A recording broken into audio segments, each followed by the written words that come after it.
I'm Veronica Vance. Coming up, we take you to the upcoming Michigan Wine Showcase held in Detroit. We find out why the Whitney calls their top level the Ghost Bar. And then we go behind the scenes of Greenfield Village's costume department. So stay tuned.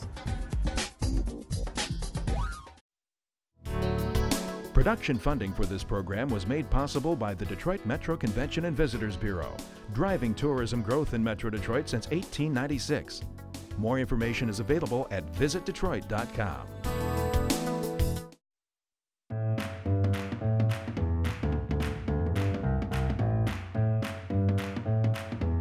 There's a lot of high-quality, top-notch wine made throughout Michigan, but you don't have to travel far to taste it because every spring, the Rattlesnake Club lets you sample it at the Michigan Wine Showcase.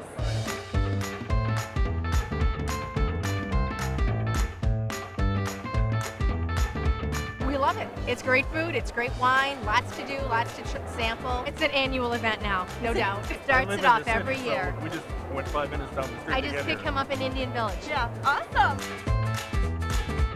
We want to introduce Detroiters to what is in their neighborhood, what is in their community. We feel like it's all one big family. Yeah. And the Detroit audience has been so receptive to these wonderful wines. Where else could you get 28 different wineries from the Lake Michigan shore, Leelanau, Traverse City, the Old Mission Peninsula, of Jackson, all over the state come right here. And letting our consumers experience what it would be like to be in a winery tasting room and more awareness of how great Michigan wines are.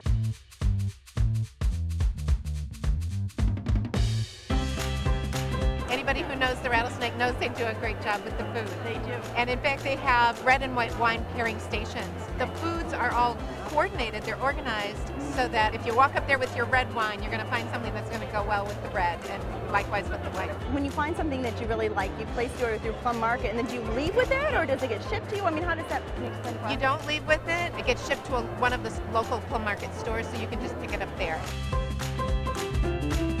Well, I've got my glass. It's time to sample. So, where should we begin? Head this way. We have a lot of different things. Can you tell me something about what you like in wine? I like dry red. Ooh, dry red. Dry Try our red? sparkling. We have a sparkling red that's pretty dry, a little light-bodied, fruity. You know, you're known Give this a for try. the sparkling We do wine. nothing but sparkling wine. Nothing but sparkling wine. Yep, we know that real wine has bubbles. Oh, I love it. See? Now, what is that called? It's called red. Just red. Easy to remember name, R-E-D-D. So you've got some creative names. You've got red, green, and don't Yep. you have a wine called Detroit? We absolutely do. Wonderful, fun wine. And I actually sell it on draft at the restaurant I work at in Royal Oak. Oh, what's the name of the restaurant? Cafe Muse. Cafe Muse. So very cool. We have a Cabernet Sauvignon, a Merlot, a Malbec, and a Cabernet Franc blend, blended all all together. 4 grapes blended into All 4 one. Oh, that grapes, yeah. sounds really interesting. Okay, It's I'll try very that. good. It just won a silver medal at Finger Lakes, New York. Ciccone Vineyard and Winery. Okay, great. Okay, this is four grapes in one. Yes. Oh, it's nice. I'm with Murray Restaurant in Grosse Pointe. Yeah. Michigan wine has really come a long way. And we do include the Penn Valley Riesling on our glass program, and we have the Chardonnays of Windcroft on the bottle list as well. Those wines have been made and crafted by hand for almost 20 years. They're as good as anything out there. Yeah, all right, well, maybe I should go sample those then, I Matthew. think you I'm should. glad I ran into you. Cheers. Cheers, thank you. You can get lost here with all these wineries. I don't know where to go, but I am looking for the Windcroft that was recommended. It's just everywhere you look, there's so many choices.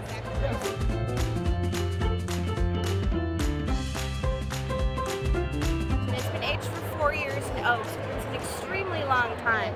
It's going to give you a lot of caramelized, brulee, rich flavors. You make it Very, sound very, fabulous. very, very rich and delicious. Rich, okay. But you tell me.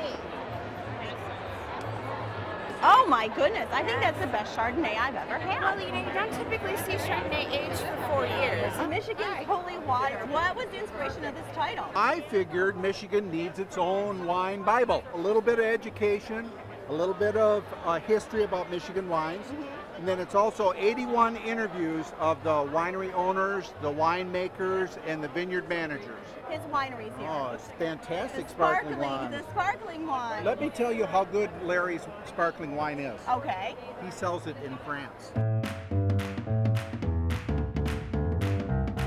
We are all executive producers of a show called Wine Warriors that's featuring wineries from the peninsula, Mission and Leelanau Peninsula. It's a sneak peek behind the curtain of what really happens in making wine, growing wine, bottling wine. It's not a sipping, swirling type of show. It's a bumpy road from grape to glass. That really says it all. On that, I say Indeed. salute. Wine Warriors. Wine Warriors. Now, what do you recommend? Pinot Noir. Pinot Noir. 2011 Reserve Pinot Noir. Reserve. Now, what does reserve mean? It's $8 more than the regular. $8 more. I said it with a straight face, though, didn't I? Yes, you did.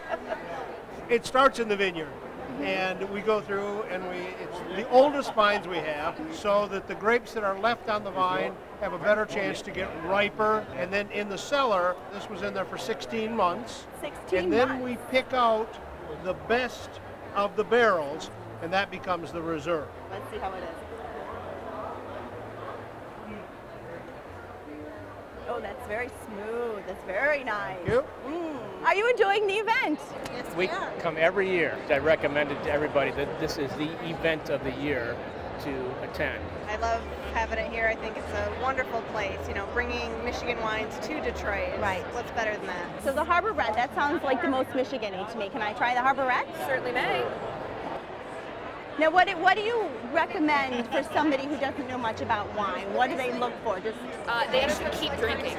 Keep drinking. Yes. And then they'll find one that that is suits the their taste. best way to educate yourself on what you like and what you don't. And a lot of people here will tell you that's all you need to know. After you try it, if you like it, great, it's the perfect wine for you. If you don't, move on to the next. I like this.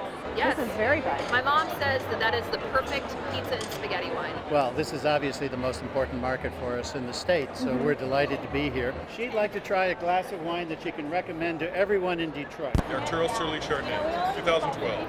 Okay. Salute. Salute. Thank you.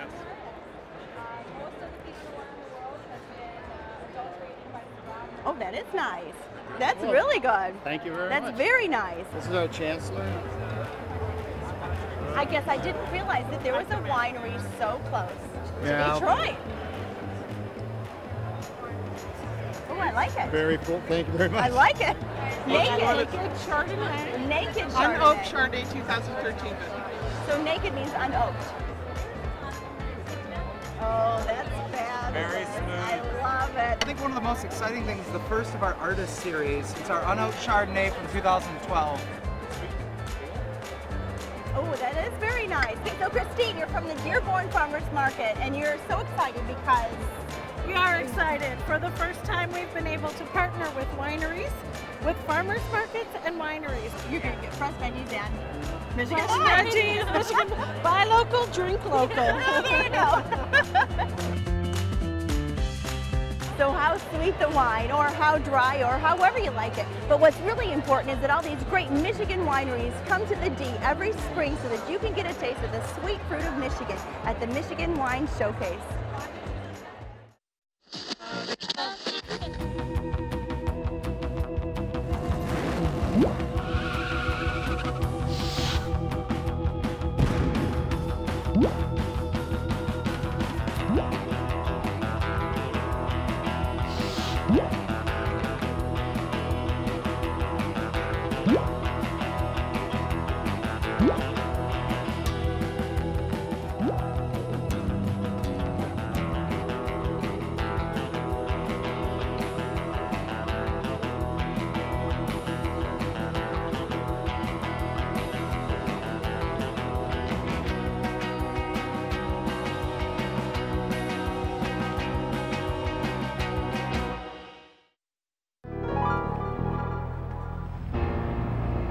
Hey, I'm here at the legendary Whitney restaurant in downtown Detroit. It's an elegant restaurant known for special occasions. You get dressed up to come here. But up on the third level, they have a special place called the Ghost Bar. We're going to do a little investigating to find out why they call it the Ghost Bar. So come on, going up there.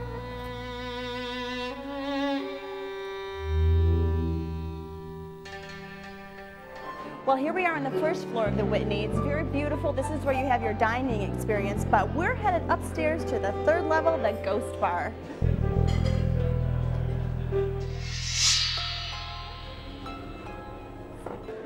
Well, I'm coming up to the second level, and I see how all this ornateness can kind of lend itself to a spooky feel, like for instance, the claw here on the light fixture. And I don't know if I'd want to be here alone at night, but I'm gonna keep going.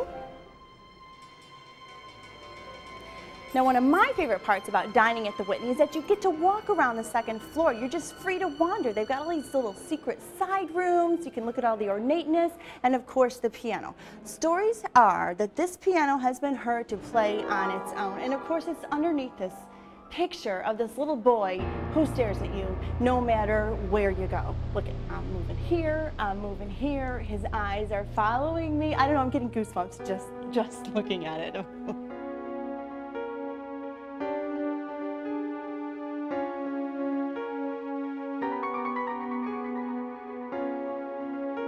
Well, here I am heading up to the third floor, and I hear the piano music going, and I know confidently it's from the first floor, not the second floor.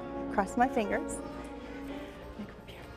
Oh, and it's beautiful. This can't be haunted. It's too pretty to be haunted.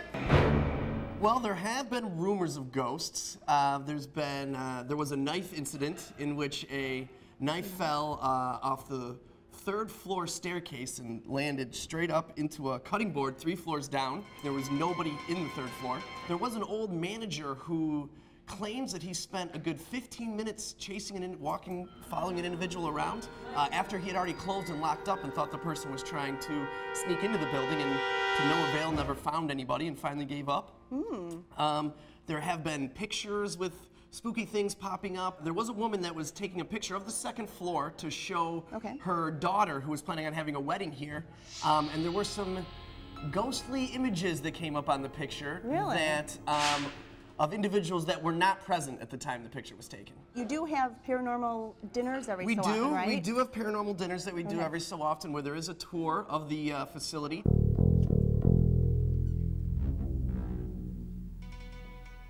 This is a Whitney Hour special? This is a Whitney Ghost Bar special. This is our flaming seafood tower. We have split lobster tails and flaming sambuca shrimp.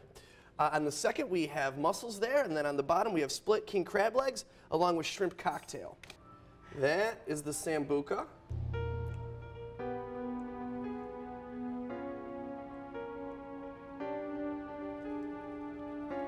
And that is our flaming seafood tower. Wow, impressive. Little more than I could take, pity for pity's sake. Sometimes it kept me away.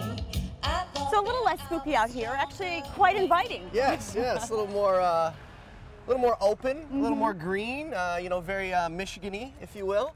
We're going to have the garden out here. We're going to have live music 7 days a week, and we're going to run different dinner specials every night. We've been doing garden parties for 20 years now, so boiling some lobsters right now as we speak. Hey, well, Tony, thank you. It's been a pleasure. Thank you so much for coming out. Yeah, and I think I'm going to sneak back in, and dare I wander the Whitney alone? Hey, I wouldn't go alone, but you know, hey, you're more than welcome to wander. I'm gonna. What are you making here? We got a marinated chicken breast right now, and we're going to put a little barbecue sauce on it for our barbecue chicken. Okay, and you get that nice grilled flavor because it's out here on an open flame. Exactly. All right, I'll let you do it. Thanks. Thank you. Well, how much fun you get to be outside. I know, my favorite. And so what would you recommend to somebody coming to the garden bar? Well, on a day like today, when it's a little warmer out and you might need something to cool down and relax with, my personal favorite is gonna definitely be the cucumber Valentine martini drink. Cucumber Valentine martini. That sounds yummy. And it's not necessarily a traditional martini, it's more of a cocktail. But so first what I do is I take a scoop of our cucumber puree that we make using the finest of cucumbers. And then we use the finest of vodkas, my personal favorite, Valentine, made in Ferndale, right down the road. Oh yeah. A little pour here. Oh, here we go. Here's our drink. So, and let me throw one more of these. Wait a minute, so what did you add? What did you add to it? That was just a slice of cucumber. Oh, a slice of cucumber and a little club soda. And a little bit of club soda. Okay. And let me know what you think about that.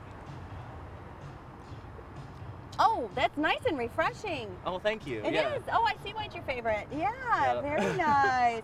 You know, I love cucumber water too, so it's a nice spin on that. Right, and we've been thinking about taking our vodka and Nice. maybe chopping up some cucumbers and letting it sit in there because that lends really, really light, wonderful cucumber flavor to the vodka. Okay, I'll be back for that. I'll be here. I'll see you then. Okay. Cheers. Cheers. Yum. So what's a trip to the Ghost Bar without their signature drink, the Ghost Martini? Now you're mixing this up for me, and I know you don't have any particular ghost stories yourself, but let me ask you this. Would you be here alone by yourself at night? Yeah, You would? Really? All by yourself? Yeah. Nobody else in the house? And no story? Well, see? There'll be one person in the house. This is beautiful. Very haunting. Yeah. I love the color. Can I drink it right Yes. now while it's I can give you a straw. Mmm. Oh, it's fun to drink. It's nice and citrusy. And it's so much fun. Well, there you have it. The Ghost Martini at the Ghost Bar only in the day. Thanks, Beverly. Welcome.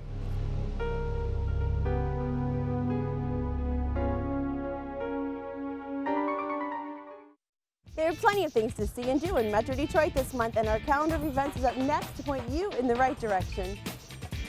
The DIA explores Diego Rivera and Frito Kahlo's time in Detroit, and the Detroit Music Awards are in true Grammy style. Take a free journey into the future of innovation at Cobo Center, and the Great Lakes Art Fair kicks off festival season.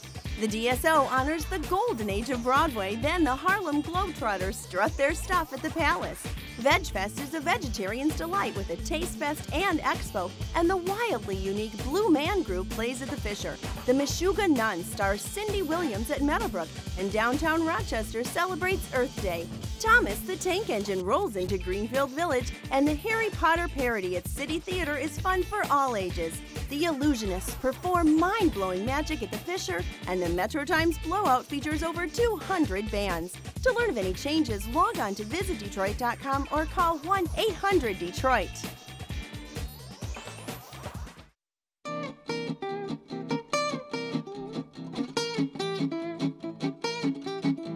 For anyone who's ever been to Greenfield Village, have you ever wondered just who are all those people in period clothing? And more importantly, who dressed them? Well, today we get a special behind-the-scenes look at the studio. It's the Village's period clothing department, and we get to see all the incredible work that goes into preparing the Village for opening, and what makes Greenfield Village such a remarkable trip back in time.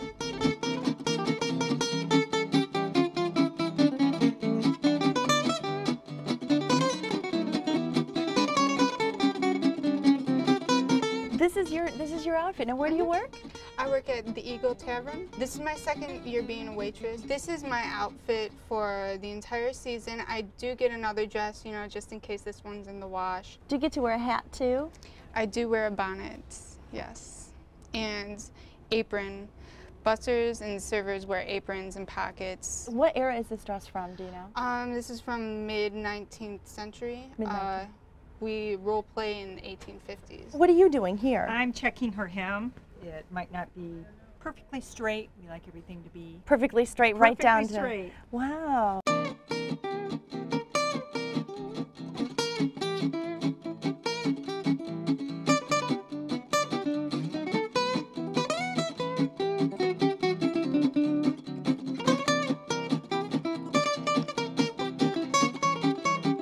Well, George, so this is where it all starts, how we take our step back in time. Absolutely. This is the studio. We make all of the clothes, like maybe 75–80% of the clothes are made here for all of our presenters out in the village. Now, what era does it span from? What time periods? We have a Daggett farmhouse, which is a colonial era 1760, and we go all the way up through 1928, 1930 with the Maddox household. Wow. 300 years. Wow. Now, how many people do you actually fit? I mean, how many people do you get out there?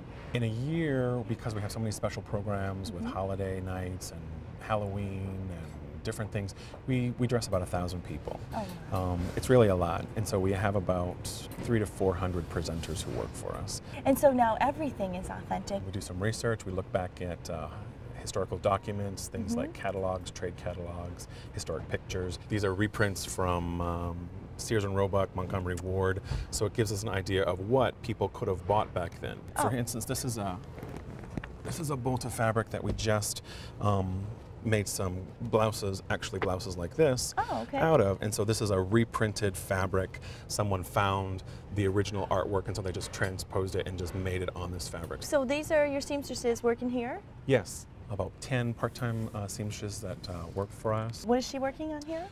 This lady right here is working on an 1860s dress. It's for the farmhouse Susquehanna plantation. Oh, wow. So you can see that even though we do use modern techniques, we have like a serger mirror machine to sort of hold all our fabrics together so they won't run.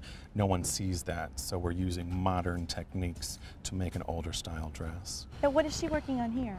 Carly's working on a walking skirt.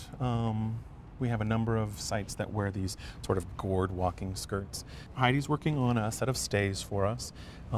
Stays are the precursor to the corset, and gives the body, a woman's body, a conical shape that was popular at the time period. So these are more seamstresses up here? These are actually a group of volunteers that help us out. They come in and they do things like sewing on buttons, doing hems. Wow, that's nice. Yeah. What a fun thing to volunteer, Absolutely. be a part of.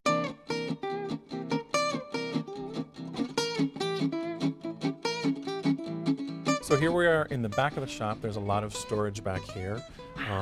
There's like rows of ribbon, there's rows of trims. These are all things that we use to decorate costumes to make them look more authentic. Oh, you make all your own hats as well. We make a lot of our hats. How do I look? These are a lot of feathers and stuff that we use to decorate different hats. How fun!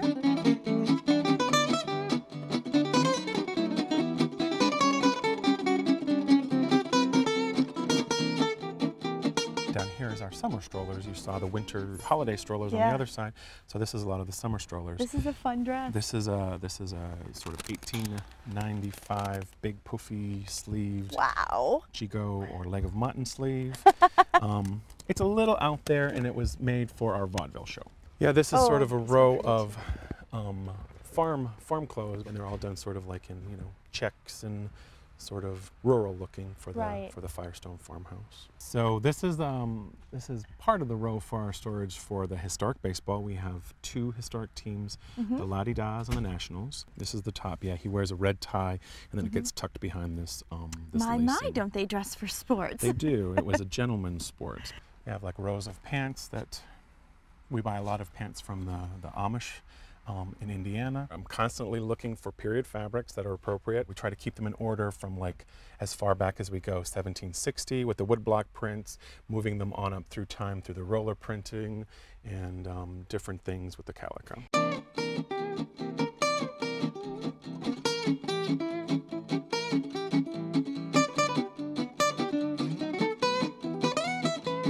Now, George, tell me, what is this costume representative of? Well, David is a summer stroller for us. We have a number of people that wander the streets during the summertime. They meet and greet people, make sure everyone's having a good time. What era is he from? What period? This is sort of 1905, 1910. It's turn of the century of 1900. Wow, it looks really comfortable. This one is all cotton.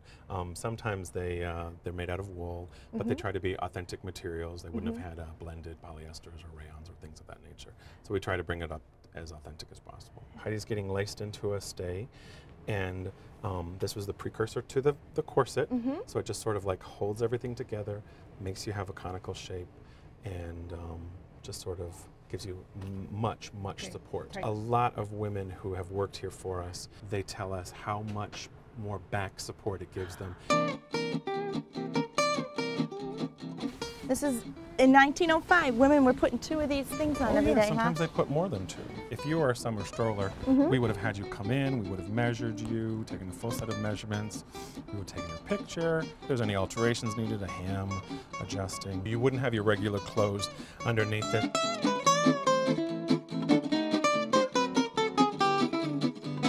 I love it, George. Right. Thank you so much. You're welcome. Well, I've had a great time. Thanks for showing me around. This wonderful opportunity. You guys are doing a great job back here. Thank you. Well, I'm ready for my summer stroll in my period clothing. And as you've seen, the studio is hard at work guaranteeing that the presenters give you the most authentic experience here at Greenfield Village.